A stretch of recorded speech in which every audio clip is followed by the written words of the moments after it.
Hello everyone, আজ চলে এসেছি চকলেট নিয়ে। না আজকে তোমাদেরকে শুধু চকলেট খাওয়া দেখাবো না।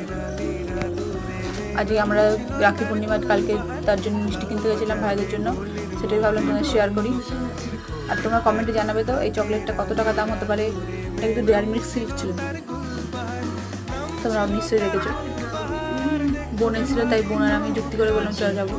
তারপরে দেরি হয়ে গেছিলো বলে তুড়ি মেরে আমি টেস্ট বার নিলাম। তাড়াহুড়ো থাকলে তোমরাও এরকম করো। তারপর আমরা বেরিয়ে পড়লাম, আমরা একটা জায়গায় চলে এলাম।